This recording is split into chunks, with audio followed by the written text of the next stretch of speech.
Times of Swaraj में आप सबों का स्वागत है और मैं हूं संतोष सिंह। और आज हम टाइम्स ऑफ स्वराज में चर्चा कर रहे हैं शिक्षा विभाग के अपर मुख्य सचिव के पाठक को हटाने के लिए आज से बिहार में एक बड़े मुहिम की शुरुआत की गई है। हालांकि लीडरशिप अभी भाकपा माले के हाथ में दिख रहा है, लेकिन आने वाले समय में जदयू, आरजेडी और वामपंथी पार्टियों की कई विधायक, विधान पार्षद मुख्यमंत्री से इस विषय को लेकर मिलने वाले हैं। स्वाभाविक तौर पर जिस अंदाज में पाठक कार्रवाई कर रहे हैं, जिस स्तर पर कार्रवाई कर रहे हैं, संगठन को लेकर जो पाठक का रवैया है, वो सारी चीज़ें ऐसी हैं जो कहीं न कहीं पाठक के खिलाफ एक बड़ी गोलबंदी, पॉलिटिकल गोलबंदी बनती हुई दिख रही है। लेकिन बड़ा सवाल है, क्या इन गोलबंदी के सहारे पाठक को हटाने के लिए मुख्यमंत्री नीतीश कुमार को रजाबंदी कराई जा सकती है क्या? क्योंकि कई मौके पर मैंने देखा है कि इस तरीके की गोलबंदी को नीतीश कुमार फौरी तौर पे भी स्वीकार करने को तैयार नहीं हुई है। और सिरे कई मौके तो ऐसे आए हैं जब सिरे से खारिज कर दिया है उन्होंने। और के पाठक के मामले में तो चंद्रशेखर से बातचीत हुई, उसमें भी एक टेबल पर लाने की कोशिश हुई। आखिरकार चंद्रशेखर अपने रवैये से में सुधार लाने को तैयार नहीं हुए, तो फिर उन्हें बिना मंत्री का विभाग चल रहा है। नीतीश कुमार ने उसको स्वीकार किया।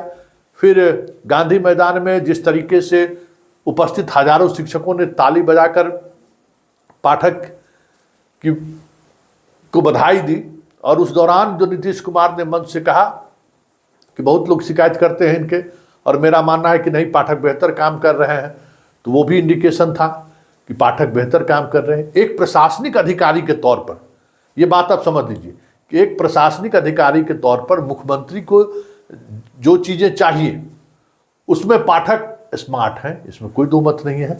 आनंद किशोर स्मार्ट हैं, इसमें कोई दो मत नहीं है। अतुल प्रसाद स्मार्ट हैं, इसमें कोई दो मत नहीं है।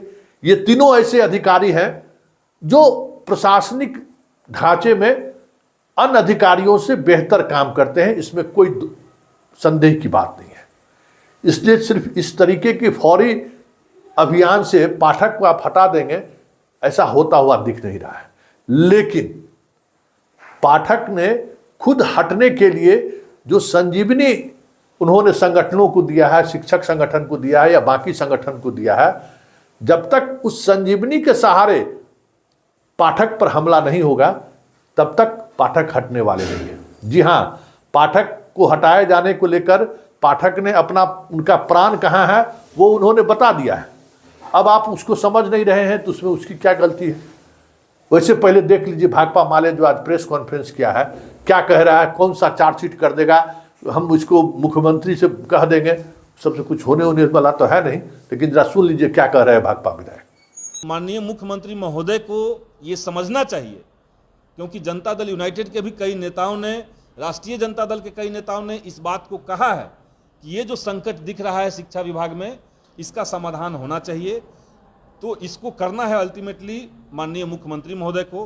तो उनसे हम ये कहेंगे कि पूरे परिदृश्य पर आप एक नज़र रखें, और एक पूरा चार्जशीट बन रहा है के पाठक के खिलाफ, एक पूरा फहरिस्त है, एक लिस्ट है, और वो लिस्ट हम लोग भी उनको सौंपेंगे आज के प्रेस कॉन्फ्रेंस के बाद, एक लिस्ट तैयार करके कि अभी तक क्या क्या गैर लोकतांत्रिक, गैर संवैधानिक कार्य किए गए हैं, शिक्षकों को डराने वाले और शिक्षा विभाग का नुकसान करने वाले फैसले हुए हैं, ये हम माननीय मुख्यमंत्री जी को लिख करके देंगे। कोई भी व्यक्ति, माननीय मुख्यमंत्री को छोड़ दीजिए, क्या कोई भी व्यक्ति उस आदमी का तारीफ कर सकता है इस बात के लिए कि वो स्कूल में जा करके किसी टीचर को गाली दे रहे हैं, किसी पदाधिकारी को अबे तबे कह रहे हैं, किसी टीचर को बॉडी शेमिंग कर रहे हैं मोटा कह करके?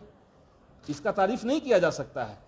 उसी तरीके से स्कूलों में बिना कोई टेंडर करवाए आपने आउटसोर्सिंग कंपनियों को ठेका दे दिया। आप जो हैं फलाने ज़िले में गेस्ट टीचर को अपॉइंट करवाइए, वहाँ पे सेंट्रलाइज तरीके से मिड डे मील का योजना आप चलाइए, वहाँ पे आप ये करवाइए। तो ये जो ठेका पट्टा सिस्टम है, मैं इसमें कह रहा हूँ कि इसमें बड़े पैमाने पर पैसे का लेन देन हुआ है, विभाग के अंदर पैसा लिया गया है, और जो भी बहालियाँ हो रही है उसमें भी पैसे लिए जा रहे हैं आउटसोर्सिंग कंपनियों के माध्यम से। तो इसकी तारीफ अगर कोई कर सकता है तो करके देखें। नीतीश कुमार कर रहे हैं, इस पर क्या कहेंगे? इस पॉइंट पे तारीफ नहीं कर रहे होंगे। एक परसेप्शन ये बनाने की कोशिश हुई है, ये हम मानते हैं, एक परसेप्शन ये बनाने की कोशिश हुई है कि जब से के पाठक आए हैं तब से स्कूलों का व्यवस्था जो है वो ठीक हुआ है। तो उसमें कुछ पॉइंट हम मानते हैं कि कुछ पॉइंट सुधार हुए हैं। जैसे शिक्षकों की उपस्थिति, हम लोग पहले से ही कह रहे थे कि टीचर्स का जो स्कूलों में उपस्थिति है वो ठीक तरीके से होना चाहिए, नियम के मुताबिक होना चाहिए, छात्रों की उपस्थिति होनी चाहिए, तो यहाँ तक कोई दिक्कत नहीं था। लेकिन उसके बाद आप गलत तरीके से किसी महिला के सीएल को खारिज करके उसके ऊपर कार्रवाई करने लगेंगे, आप ये कह देंगे कि कोई भी टीचर सोशल मीडिया पे अपने व्हाट्सएप स्टेटस पे सरकार की किसी नीति की या शिक्षा विभाग के किसी भी फरमान का विरोध नहीं कर सकता है, तो ये सरासर गलत है, ये सरासर गैर संवैधानिक है। तो आपने सुन लिया क्या कह रहा है, लेकिन आप मेरी भी सुन लीजिए।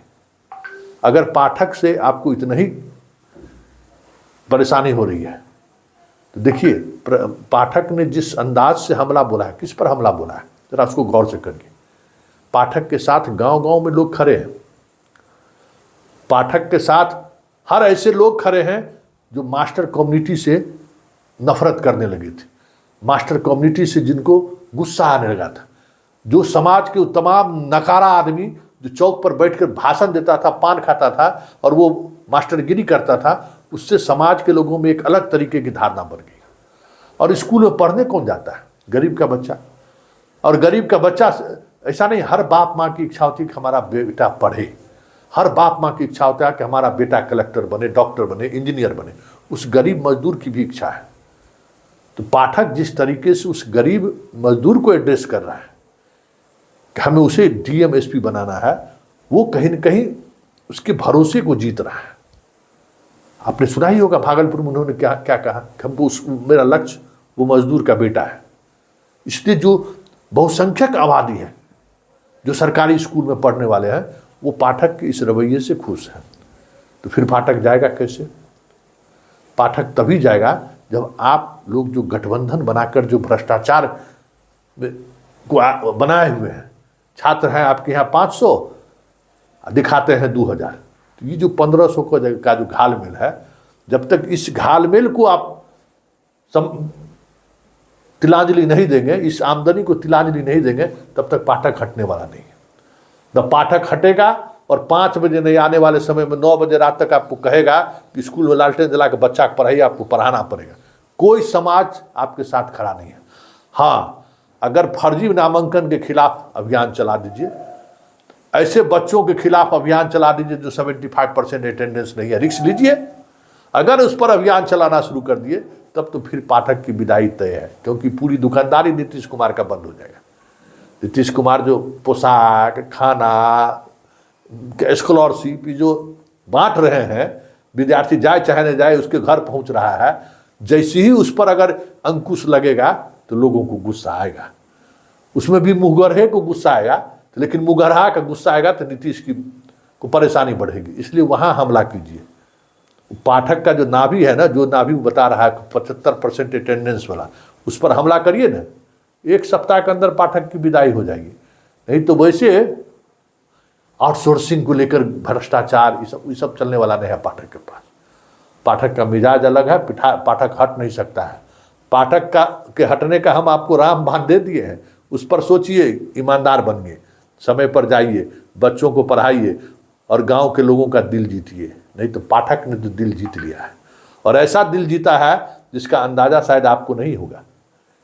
भाकपा माले और बाकी पार्टी जो विरोध कर ले, ग्रामीण स्तर पर आप पाठक का विरोध करके बच नहीं सकते हैं। हम पाठक को लेकर खबर चलाते हैं ना, हमें भी तो लोगों का फोन आता है, किस तरीके से लोगों का ओपिनियन, मास्टर के अलावा जो जितने लोगों का फोन कॉल आता है सब पाठक के साथ खड़े दिखते हैं।